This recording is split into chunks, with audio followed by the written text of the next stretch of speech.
नमस्कार विद्यार्थियों, हम अभिज्ञान शाकुंतलम पढ़ रहे हैं और इससे पहले वाले वीडियो में जहाँ तक की कथा हमने पढ़ी थी उसमें विदूषक राजा से वार्तालाप करता है और उनसे कहता है कि राजा के शिकार करने से वो किस प्रकार से दुखी है। और उसी समय राजा को भी शिकार का जो मन है, उसकी जो रुचि है शिकार के प्रति, वो कम हो गई है क्योंकि उसका शकुंतला से मिलन हुआ है और शकुंतला से मिलने के बाद वो शिकार करने में अपनी रुचि नहीं दिखा पा रहा है। तो सेनापति से राजा कहता है कि क्योंकि हम यहाँ पर वन में हैं, आश्रम के समीप हैं और जो तपोवनवासी होते हैं, जो तपस्वी होते हैं, उनमें एक प्रकार का रहस्यमय तेज होता है जो दाहात्मक होता है। यदि उन्हें अपमानित किया जाए तो वो उस तेज को प्रकट करते हैं, इसलिए हमें यहाँ पर शिकार को रोक देना चाहिए। तो राजा ने सेनापति से कहा कि जितने भी लोग हैं जिन्होंने वन को घेर रखा है उन सबको वापस लौटा लो। और ये सुनकर के सेनापति निकल जाता है। यहाँ हमारी बात समाप्त हुई थी, अब उससे आगे हम बढ़ रहे हैं। सेनापति जा चुका है। राजा परिजनम विलोक्य, राजा अपने परिजनों को, सेवक आदि जो उसके आसपास हैं, उन सबको देख करके अपने यंतु भवत्यो मृग्यावेशम, आप सब लोग भी अपने मृग्या के शिकार के जो आपने वेश धारण कर रखा है उसको हटा दे। रैवतक त्वमपि स्वनियोगम अशून्यम कुरु, रैवतक तुम भी अपने कार्य को पूर्ण कर लो। परिजन यद्देवाज्ञापयति, सभी कहते हैं जैसी आपकी आज्ञा। इति निष्क्रांतः, और वो लोग निकल जाते हैं। विदूषक कृतम भवता निर्मक्षिकम, विदूषक ने यहाँ राजा से कहा है कि आपने निर्मक्षिकम मतलब मक्षिका से, मक्खियों से रहित कर दिया है, सारी मक्खियों को आपने उड़ा दिया है। यहाँ पर मक्खियों से तात्पर्य क्या है? जैसे एक कोई मीठी वस्तु होती है, गुड़ की भेली होती है, तो उसके आसपास मक्खियां मंडराती रहती हैं। तो राजा भी इसी प्रकार से होता है, एक प्रभाववान व्यक्तित्व है, तो उसके आसपास भी बहुत सारे लोग रहते हैं। तो उन सबको भेजने के कारण अब जब यहाँ केवल राजा और विदूषक रह गए हैं तो विदूषक ने कहा है कि आपने सारी मक्खियों को उड़ा दिया है। सांप्रतम एतस्मिन् पादप छाया विरचित वितान सनाते शिलातले निषेधतु भवान, तो अब आप इस समय ये जो वृक्ष की, पादप की वृक्ष की छाया में बना हुआ जो लता मंडप है, उससे घिरा हुआ ये जो शिलापट्ट है, शिलातल है, उसके ऊपर आप बैठे। यावत अहम अपि सुखासीनो भवामी, तब तक मैं भी सुखपूर्वक यहाँ पर बैठता हूँ। राजा गच्छाग्रतः, राजा विदूषक से कहते हैं कि तुम आगे चलो। विदूषक एतु भवान, हाँ ठीक है आप आइए। इति उभौ परिक्रम्य उपविष्टौ, ऐसे दोनों लोग वहां पर घूम करके वे दोनों वहां पर बैठ जाते हैं। जब वे दोनों वहां बैठ जाते हैं तो राजा कहता है, राजा मांडव्य अनवाप्त चक्षु फलोऽसि, राजा विदूषक से कह रहा है कि मांडव्य तुमने अपने चक्षुओं का, अपने नेत्रों का फल अभी तक प्राप्त नहीं किया है। येन त्वया दर्शनीयम न दृष्टम, क्योंकि तुमने जो दर्शनीय है, जो देखने योग्य है, जो सुंदर है, उसको अभी तक नहीं देखा है। राजा और विदूषक बैठे हैं और मित्रवत उनकी बातचीत यहाँ आरंभ होती है और राजा कह रहा है विदूषक से कि नेत्रों का जो फल है वो क्या है कि वो कुछ अच्छा देखे। तो तुम्हारे जो नेत्र हैं उनका फल अभी तक उनको प्राप्त नहीं हुआ है, क्योंकि तुमने देखने योग्य जो है उसे अभी तक नहीं देखा है। यहाँ पर राजा का तात्पर्य क्या है ये समझ में आ ही रहा है। विदूषक उसको कहते हैं, ननु भवान अग्रतो में वर्तते, विदूषक उसका उत्तर देते हैं कि निश्चित रूप से आप मेरे सामने विद्यमान हैं, आप तो मेरे सामने ही हैं, कि देखने योग्य तो आप हैं मेरे लिए और आप तो मेरे सामने हैं। राजा का तात्पर्य ये नहीं था, लेकिन विदूषक ने उस अर्थ में उसको कहा है, राजा सर्वः खलु कांतम आत्मीयम पश्यति, सभी लोग अपने व्यक्ति को, अपने आत्मीय को कांतम सुंदर मानते हैं, देखते हैं कि सभी लोगों को जो अपना स्वजन होता है, जो अपना प्रिय व्यक्ति होता है, वो सुंदर लगता है। ताम आश्रम ललाम भूताम शकुंतलाम अधिकृत्य ब्रवीमि, मैं उस आश्रम की जो ललाम भूताम जो शोभा रूपी है, उस शकुंतला को अधिकृत करके, उसको लक्ष्य करके ये बात बोल रहा हूँ।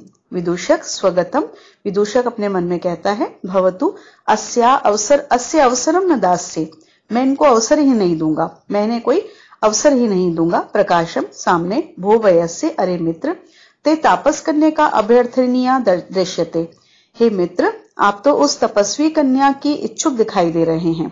राजा, सखे न परिहार्य वस्तुनि पौर्वाणाम मनः प्रवर्तते। जब विदूषक उनसे कहते हैं कि आप तो तपस्वी कन्या की इच्छुक दिखाई दे रहे हैं, यहाँ विदूषक का तात्पर्य क्या है कि आप राजा हैं और राजा के पास में, राजा के रनिवास में एक से एक रानियां होती हैं, बड़े बड़े कुल की कन्याएं वहां होती हैं, लेकिन आप किसके प्रति इच्छुक दिखाई दे रहे हैं? एक तपस्वी कन्या के प्रति इच्छुक दिखाई दे रहे हैं। तो राजा इसका उत्तर देता है कि सखे न परिहार्य वस्तुनि पौर्वाणाम मनः प्रवर्तते, कि हे मित्र, पौरवों का, पुरुवंशियों का, राजा क्योंकि पुरुवंशी है, पुरुवंशियों का जो मन है वो परिहार्य वस्तु पर, त्यागने योग्य वस्तुओं पर कभी भी प्रवृत्त नहीं होता है। पुरुओं का मन कभी भी किसी ऐसे के प्रति प्रवृत्त नहीं होता है, आकृष्ट नहीं होता है जो त्यागने योग्य होता है, जो स्वीकार करने योग्य नहीं होता है। सुर युवती संभवम किल मुने अपत्यम तद उच्चिताधिगतम अर्कस्य उपरि शिथिलम च्युतम एव नवमालिका कुसुमम। शिथिलम टूटे हुए, अर्कस्य उपरि अर्क के ऊपर, अर्क के वृक्ष के ऊपर, च्युतम गिरे हुए, नवमालिका कुसुमम एव नवमालिका के, चमेली के पुष्प के समान, तत्मुने अपत्यम, उस मुनि की, कण्व मुनि की और संकेत है यहाँ पर, उस मुनि की, कण्व मुनि की अपत्यम, अपत्य का अर्थ होता है संतान, अपत्यम उस संतान को, सुर युवती संभवम, सुर युवती देवताओं की स्त्रियां अर्थात अप्सरा, मेनका के लिए कहा है, मेनका से उत्पन्न, उच्चित अधिगतम और छोड़े जाने पर अधिगतम प्राप्त हुआ समझो। वो ये कहते हैं, राजा उनको बताते हैं कि जैसे कोई आक का वृक्ष है और उसके ऊपर कोई चमेली का पुष्प गिर जाए तो वो दिखाई देता है कि वो चमेली का जो पुष्प है वो आग के ऊपर अगर गिर जाए तो ऐसा लगता है कि वो आग का पुष्प है, जबकि वास्तव में वो चमेली का ही पुष्प है। उसी तरह से कण्व मुनि की जो संतान है, ये जो शकुंतला है, ये कण्व मुनि की संतान इस रूप में नहीं है कि उन्होंने उसे उत्पन्न किया है, पालन पोषण के रूप में कण्व उसके पिता हैं, अन्यथा वो किससे उत्पन्न है? जो सुर युवती है, अप्सरा है, मेनका, ये उससे उत्पन्न है और उसके द्वारा छोड़े जाने पर ये कण्व मुनि को प्राप्त हुई है। विदूषक विहस्य, विदूषक हंस करके, यथा कस्यापि पिंड खजूरे उद्वेजितस्य तित्तिर्ण्याम अभिलाषो भवेत तथा स्त्री रत्न परिभाविनो भवतः इयम अभ्यर्थना। विदूषक एक तरह से उनका उपहास सा करता है कि यथा कस्यापि, जैसे किसी को, पिंड खजूरे उद्वेजितस्य, पिंड खजूरों से जिसका मन उद्विग्न हो चुका है, भर चुका है, और तित्तिर्ण्याम अभिलाषो भवेत, वो इमली खाने की इच्छा करे, तथा उसी तरह से स्त्री रत्न परिभाविनो, विशिष्ट जो स्त्री है, श्रेष्ठ जो स्त्री रत्न आपके अंतःपुर में है, रनिवास में है, उनको तिरस्कृत करती हुई इयम अभ्यर्थना, ये आपकी प्रार्थना है। कि जैसे किसी को पिंड खजूर खाने को मिल रहा है, पिंड खजूर एक विशेष फल है और वो पिंड खजूर खाते खाते उसका मन भर गया है और वो क्या खाना चाहता है? इमली, जो एक बहुत ही साधारण सा फल है, उसको खाने की इच्छा व्यक्त करे। उसी तरह से आप ये इच्छा व्यक्त कर रहे हैं। आपके रनिवास में स्त्री रत्न, विशेष प्रकार की स्त्रियां आपके रनिवास में हैं, आपके अंतःपुर में हैं, लेकिन उनको छोड़ करके आपकी जो इच्छा है वो किसके प्रति हो रही है? एक तपस्वी कन्या के प्रति हो रही है। राजा, न तावदेनाम पश्यसी येन एवं अवादि। राजा कहते हैं कि क्योंकि तुमने उसको देखा नहीं है इसलिए तुम इस प्रकार से कह रहे हो। राजा उसकी बात को सुनकर के उसका उत्तर दे रहे हैं कि तुम शकुंतला को जो कम समझ रहे हो, अंतःपुर की स्त्रियों से, रनिवास की स्त्रियों से शकुंतला को जो कम समझ रहे हो और उसको एक इमली की उपमा जो दे रहे हो, वो क्यों दे रहे हो? क्योंकि तुमने अभी तक उसको देखा नहीं है, इसलिए तुम इस प्रकार से कह रहे हो। विदूषक इसका उत्तर देते हैं, तत्खलु रमणीयम यत भवतो अपि विस्मयम उत्पादयति। वह वास्तव में ही सुंदर होगा जो आपके मन में भी इस प्रकार से विस्मय को उत्पन्न कर रहा है। कि यदि किसी ने आपके मन में इस प्रकार से विस्मय को, आश्चर्य को उत्पन्न किया है तो वास्तव में ही उसको सुंदर होना चाहिए। राजा, वयस्य किम बहुना। हे राजा, राजा कहता है कि मैं और अधिक क्या कहूं? राजा कहता है कि मैं और अधिक क्या कहूं? चित्रे निवेश परिकल्पित सत्वयोगा रूपोच्चेन मनसा विधिना कृतानु स्त्री रत्न सृष्टि रपरा प्रतिभाति सा में धातुर्विभुत्वम अनुचिन्त्य वपुश्च तस्यः। राजा कहता है कि मैं और अधिक क्या कहूं, मैं ये कह सकता हूं कि धातु विभुत्वम, धातु धाता विधाता अर्थात ब्रह्मा, उसके विभुत्वम उसके सामर्थ्य को, तस्या वपुच और उसके शरीर को, मतलब ब्रह्मा के जो उसका जो सामर्थ्य है, ब्रह्मा की जो रचना कौशल है उसका रचना कौशल, और तस्या वपु शकुंतला का जो शरीर है, उनको अनुचिंत्य, उनको बार बार सोच करके, में सा मुझे वह विधिना विधि के द्वारा, भाग्य के द्वारा, विधाता के द्वारा, चित्रे निवेशित चित्र फलक पर चित्रपट पर रख करके, परिकल्पित सत्व योगा जैसे चित्रपट पर उसको रख दिया है और उसमें प्राणों का संचार कर दिया है, परिकल्पित सत्व योगा उसमें प्राणों को डाल दिया गया है, मनसानुरूपोच्चयन कृता और मन से सौंदर्य के समूहों को एकत्रित करके बनाया हुआ है, ऐसा अपरा अपरा जो दूसरा नहीं है, अद्वितीय स्त्री रत्न सृष्टि ही प्रतिभाति,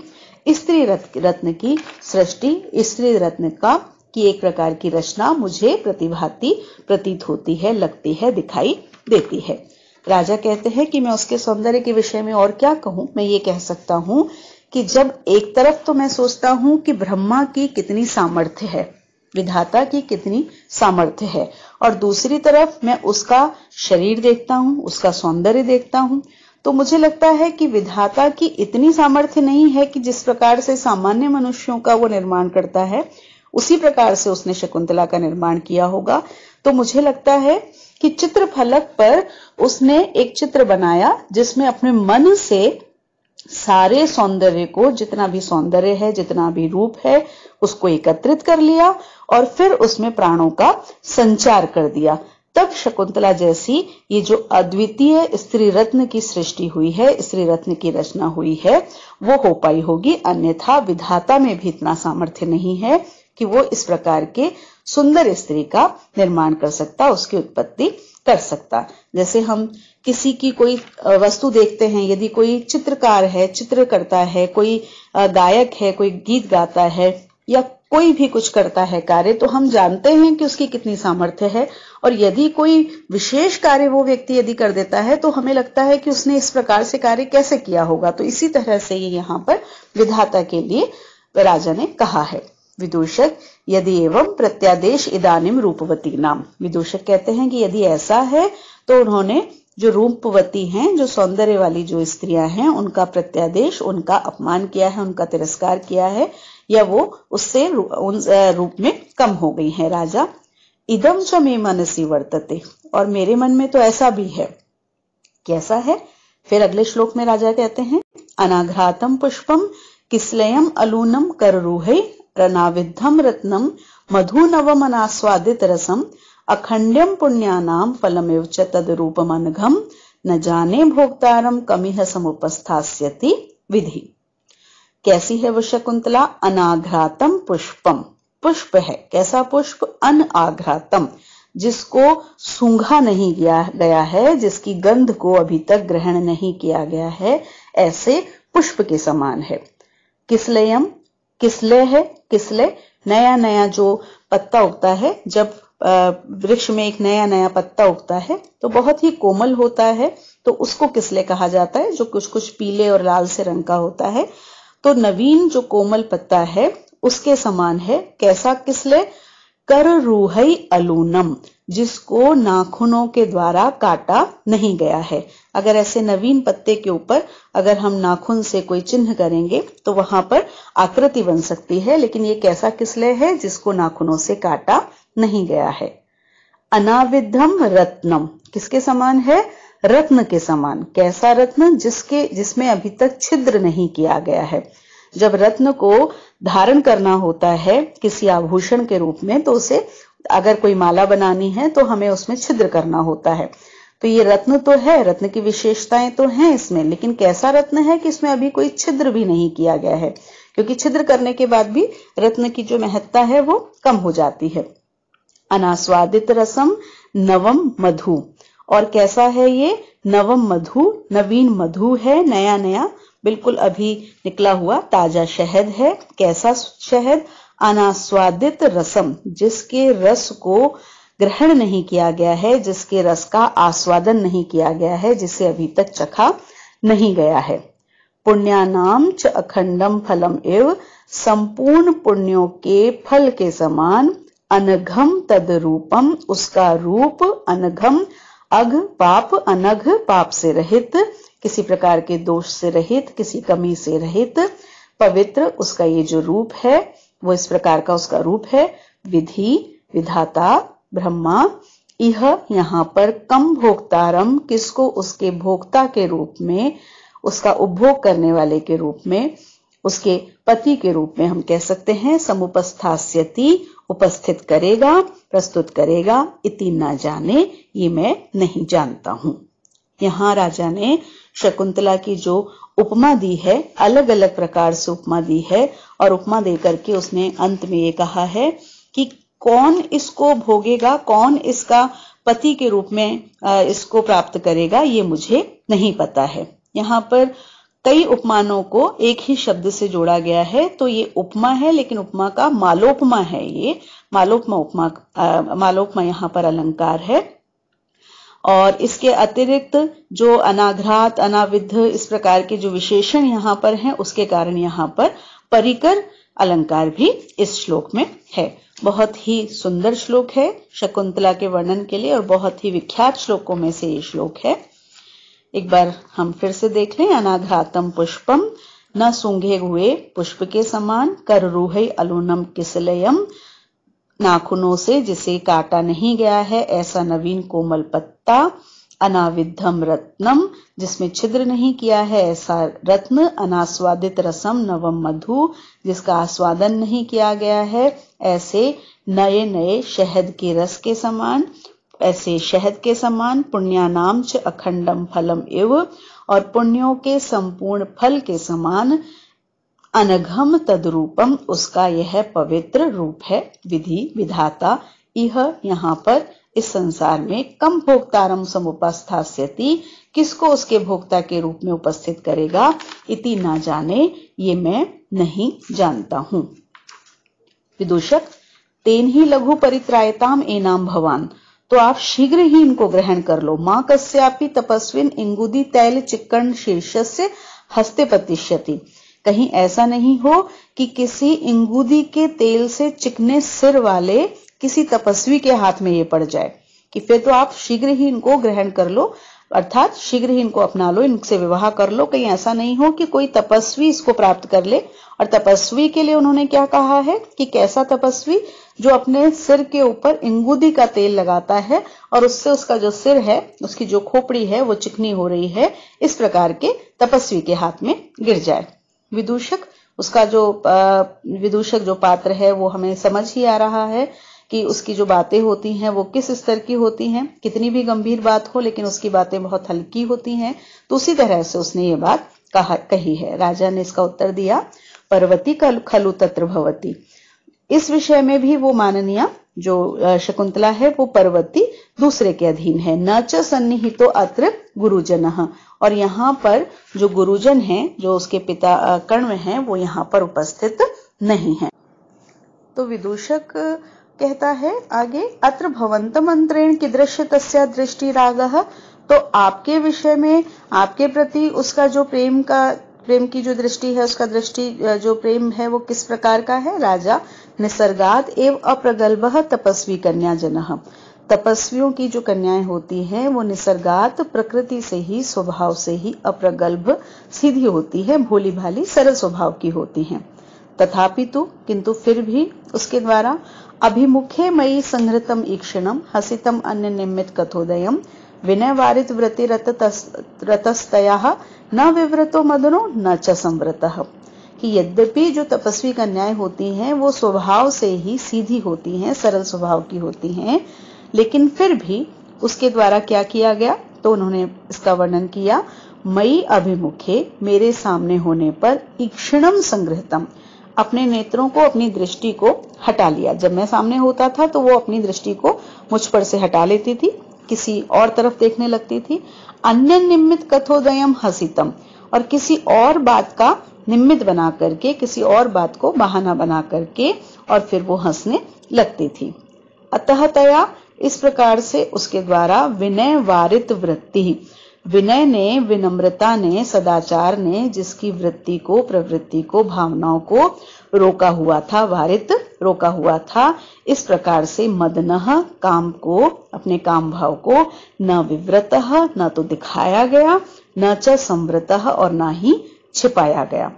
कि शकुंतला ने जो किया, क्या किया कि जब मैं सामने होता था तो वो मेरी तरफ नहीं देखती थी, अपनी दृष्टि को हटा लेती थी, लेकिन किसी और तरफ देख करके किसी बहाने से वो हंसने लगती थी। तो उसका जो प्रेम था, उसका जो आकर्षण था, उसकी जो काम भावना थी, वो विनयशीलता के द्वारा उसने उसको संकुचित कर रखा था, उसको रोक रखा था।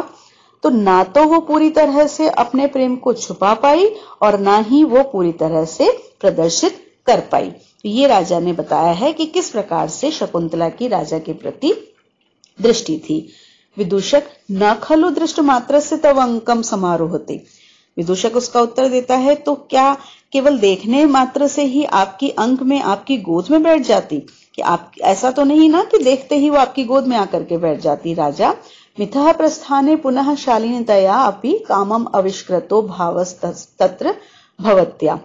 फिर राजा आगे कहते हैं, मिथः प्रस्थाने, साथ में जाते हुए, सखियों के साथ में जाते हुए, पुनः फिर से, शालीनतया, शालीनता पूर्वक, उसके द्वारा, कामम आविष्कृतो, अपने प्रेम को, प्रेम भाव को उसके द्वारा प्रकट किया गया था। कि जब वो अपनी सखियों के साथ में जा रही थी तो फिर से शालीनता पूर्वक उसने अपने प्रेम भाव को प्रदर्शित किया था।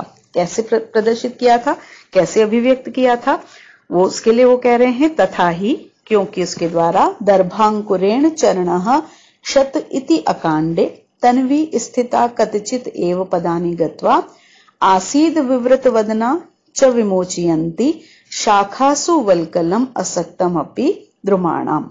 तन्वी, तन्वी जो दुबले पतले अंगों वाली होती है उसे तन्वी कहा जाता है। तन्वी तो वह जो दुबले पतले अंगों वाली, कृशांगी तन्वी, ऐसी शकुंतला, कतिचित एव पदानी गत्वा, कतिचित एव थोड़े से ही, कुछ ही, पदानी चरण चल करके, कदम चल करके, अकांडे बिना किसी कारण के, बिना किसी अवसर के, दर्भांकुरेण दर्भ के अंकुर से, घास के अंकुर से, चरणः क्षतः चरण पैर घायल हो गया है, इस प्रकार से स्थिता, इस प्रकार से वो रुक गई।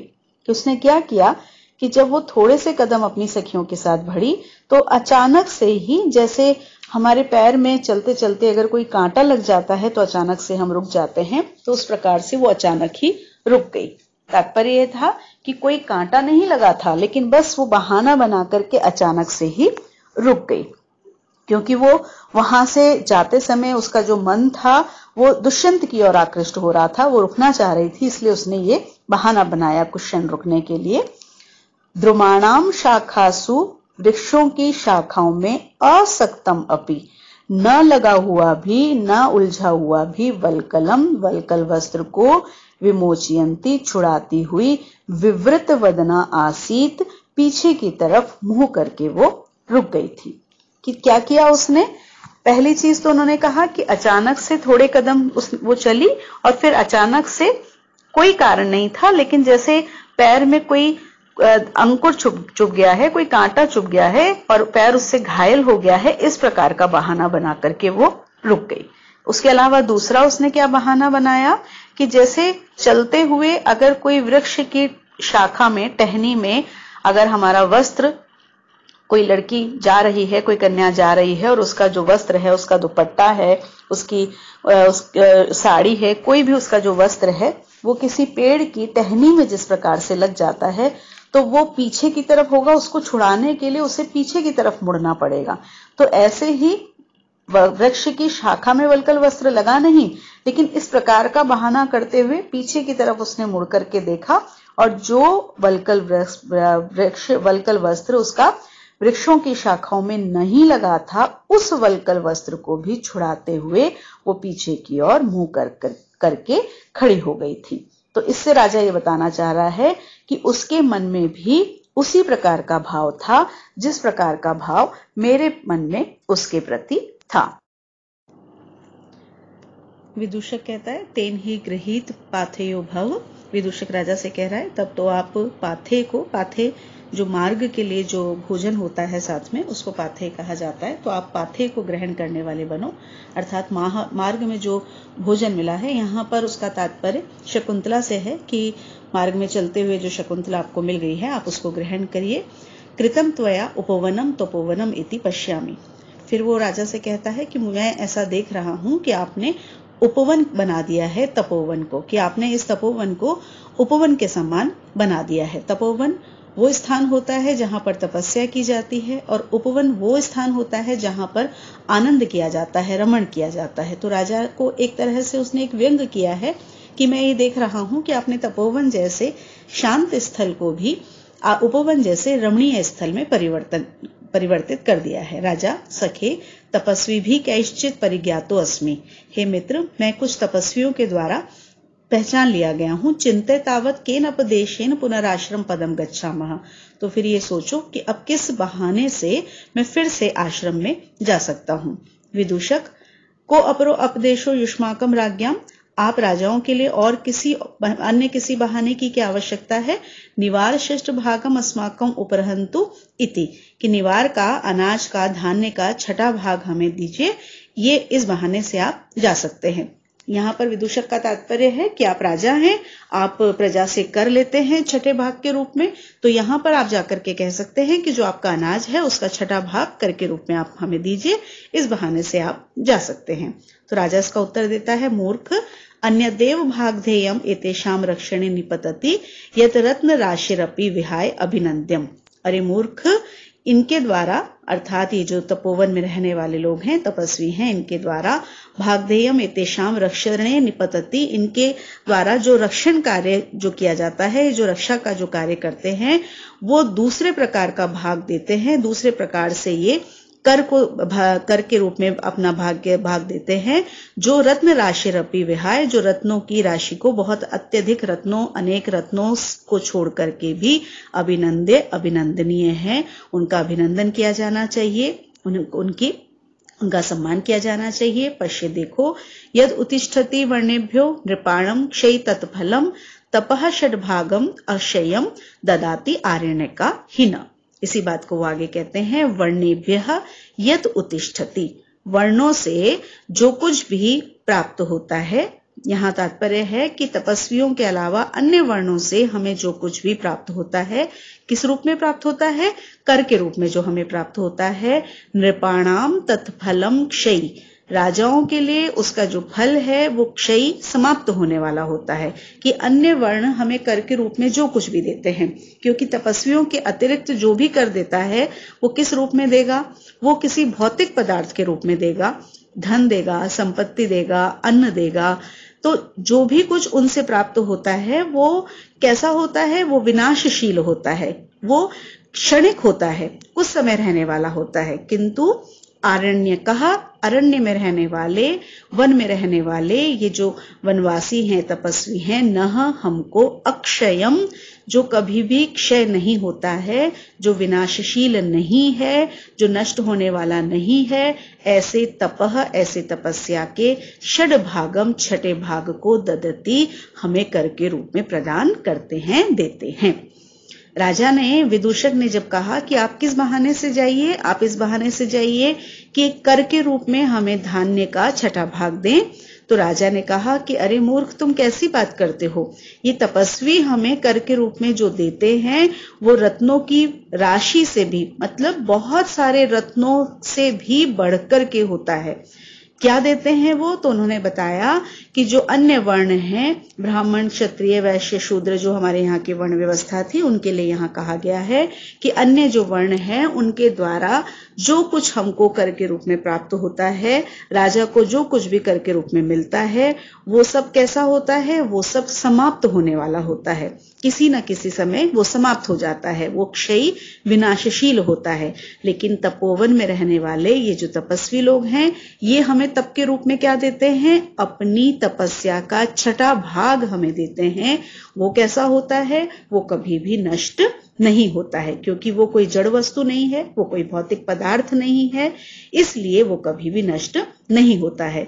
तो जो हमें इतनी महत्वपूर्ण चीज दे रहा है, वस्तु नहीं कह सकते हम इसको, तो जो ऐसा अपना तप दे रहा है उससे हम निवार को कर के रूप में कैसे मांग सकते हैं। तो यहां पर राजा ने इस प्रकार से विदूषक की बात का खंडन किया। इसी समय अब इसके बाद में कथा आगे बढ़ेगी और कुछ ऋषि लोग वहां पर आएंगे, वो इसलिए हम इस प्रसंग को इस वीडियो में यहीं पे खत्म कर रहे हैं। अगला प्रसंग हम अगले वीडियो में प्रारंभ करेंगे। धन्यवाद और नमस्कार।